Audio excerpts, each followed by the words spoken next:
Assalamualaikum warahmatullahi wabarakatuh.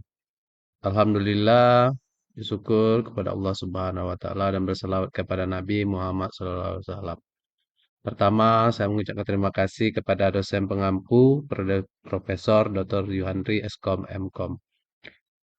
Kali ini izinkan saya Sapril dengan BP 232321025 ingin mempresentasikan yaitu komputer forensik.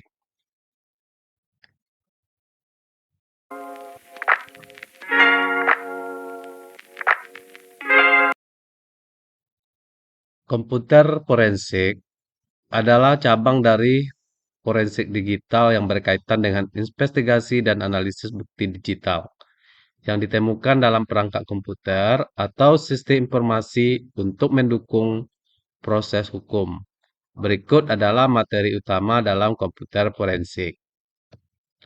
Tujuan komputer forensik yang pertama, mengumpulkan bukti digital tanpa merusak atau mengubah data asli. Yang kedua, menganalisis bukti untuk menemukan pola atau aktivitas mencurigakan. Yang ketiga, membantu dalam investigasi kejahatan siber seperti hacking, pencurian identitas, atau penyebaran malware. Kemudian yang keempat, mendukung proses hukum dengan menyajikan laporan hasil investigasi yang valid. Kemudian kasus digital forensik di Indonesia semakin meningkat seiring dengan perkembangan teknologi dan maraknya kejahatan cyber. Berikut adalah beberapa kasus digital forensik yang pernah terjadi di Indonesia. Pertama yaitu kasus Bjorka tahun 2022. Dia adalah seorang peretas dengan nama Bjorka mengklaim dalam membocorkan data pribadi masyarakat Indonesia, termasuk data dari instansi pemerintah. Digital forensik digunakan untuk melacak jejak digital peretas ini. Kemudian adalah peretasan Bank Syariah Indonesia, yaitu yang terjadi pada tahun 2021. Data nasabah diduga bocor dan dijual di dark web. Tim forensik digital berusaha mengidentifikasi pelaku dan cara data tersebut dicuri. Kemudian juga ada kasus penyebaran hoaks dan ujaran kebencian. Yang pertama itu kasus cara chat. Tahun 2017, sebuah sindikat penyebar hoaks yang memanfaatkan media sosial untuk menyebarkan berita palsu dengan tujuan tertentu. Digital forensik digunakan untuk menganalisis jejak transaksi dan komunikasi kelompok ini. Kemudian kasus Muslim Cyber Arm tahun 2018. Kelompok ini terlibat dalam penyebaran berita hoaks yang memicu keresahan di masyarakat. Bukti digital dari percakapan mereka digunakan untuk penyelidikan. Kemudian kasus kejahatan finansial dan skimming. Kasus skimming ATM tahun 2022. Beberapa warga Indonesia kehilangan saldo rekening karena alat skimming yang dipasang di mesin ATM. Digital forensik membantu mengungkap pola serangan dan pihak yang bertanggung jawab. Kemudian kasus investigasi bodong, Binomo dan Kuetek tahun 2022. Digital forensik digunakan untuk menelusuri transaksi ilegal, server penyedia layanan dan komunikasi tersangka. Kemudian kasus pornografi dan eksploitasi anak online. Kasus predator anak di Kaskus tahun 2017. Seorang pelaku menggunakan forum online untuk melakukan eksploitasi terhadap anak-anak. Digital forensik digunakan untuk melacak bukti percakapan dan gambar yang beredar. Kemudian kasus video sur artis tahun 2020 sampai tahun 2021. Video pribadi beberapa artis tersebar luas di internet. Dan digital forensik digunakan untuk mengidentifikasi sumber kebocoran serta pelaku penyebaran. Kemudian kasus serangan ransomware. Kasus serangan ransomware Rumah Sakit Darmais dan Rumah Sakit Harapan Kita yang terjadi tahun 2023. Sistem rumah sakit lumpuh akibat serangan ransomware yang mengenkripsi data pasien. Tim digital forensik berupaya mengidentifikasi malware dan pelaku. Kemudian tahapan investigasi forensik komputer. Yang pertama identifikasi, menentukan bukti digital yang relevan. Kemudian mengidentifikasi sumber bukti serta hard disk, email, log file, dan lain-lain. Kemudian pengumpulan data. Teknik akuisisi bukti digital tanpa merusak data asli. Imaging dan hashing MD5 SAH1 SAH256. Analisis. Eksaminasi file dan metadata, identifikasi jejak aktivitas pengguna, pencarian file tersembunyi atau terhapus. Kemudian dokumentasi dan pelaporan, penyusunan laporan hasil investigasi presentasi bukti di pengadilan. Teknik dan alat dalam komputer forensik. Yang pertama, teknik akuisisi data, lab, episode, forensik, volatile dan non-volatile data. Yang kedua, analisis file system, FAT, NTFS, XCT, FPS, plus. Forensik memori dan RAM, investigasi proses yang berjalan dumping dan analisis memori. Forensik jaringan, analisis paket data dengan WIRSAR, investigasi serangan cyber. Kemudian forensik cloud dan mobil, investigasi pada cloud storage dan perangkat mobil. Alat dan software komputer forensik. 1. NKS software analisis bukti digital. 2. Autopsi, slot kit, TSK, offensor forensic tool. 3. FTK forensic toolkit digunakan untuk imaging dan analisis data. 4. WIRSAR untuk analisis forensik jaringan. 5. Volatility untuk analisis dan memori dan RAM. Studi kasus dan simulasi forensik digital, investigasi kasus pencurian data. Kedua, analisis malware dan serangan cyber. Ketiga, pemulihan file yang dihapus. Yang keempat, pembuatan laporan forensik untuk pengadilan. Digital forensik perlu dilakukan karena beberapa alasan penting diantaranya. 1. Investigasi kejahatan siber untuk mengumpulkan dan menganalisis bukti dari perangkat digital dalam kasus seperti peretasan, curian data, atau penyebaran malware. 2. Pemulihan data untuk memulihkan data yang hilang atau rusak akibat serangan cyber, kesalahan pengguna, atau kegagalan sistem. 3. Penyelesaian sengketa hukum dalam kasus perdata seperti pelanggaran hak cipta, pelisihan bisnis, atau pencurian kekayaan intelektual.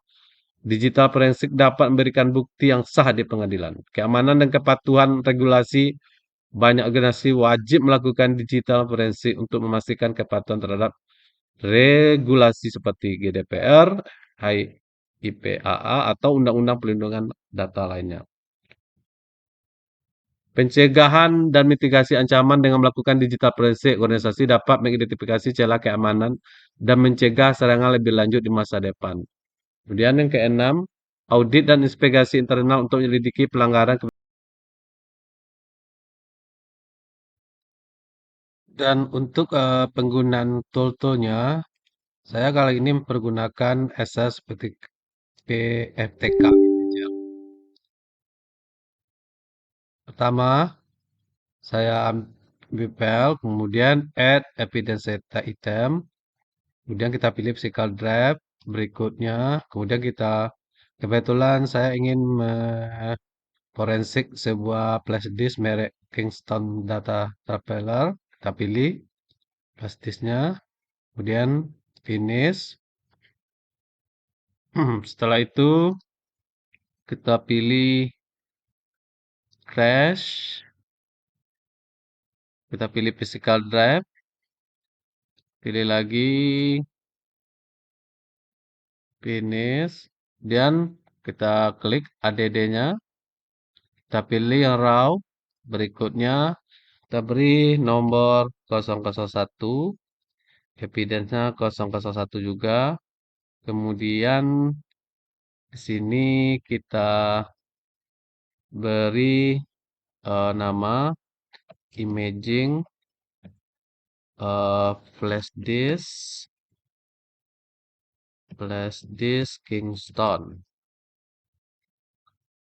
Untuk Xminer, beri saja nama kita sendiri, kemudian notes-nya latihan, imaging. Dan kita klik berikutnya. Terus untuk di mana diletakkan hasilnya nanti kita browse saja, kita letakkan di desktop misalnya. Oke. Kemudian untuk yang ini kita beri namanya imaging flash disk. Kita finishkan. Kemudian kita coba start. Kita tunggu progress image create image-nya. Ini untuk ini agak lumayan lama juga.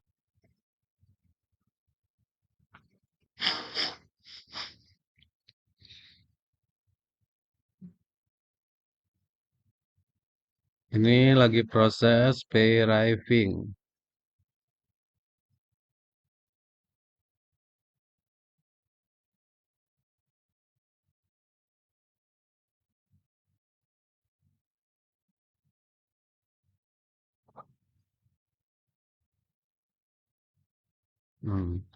Inilah hasil dari image tadi. Seperti ini. Kemudian kita close, kita cari di desktop.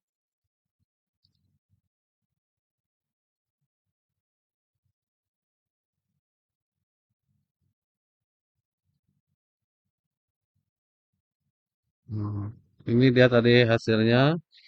Image flash disk, imaging flash disk, imaging flashing. Jadi seperti itu cara dari kerja dari tool TFK Imaging Processing.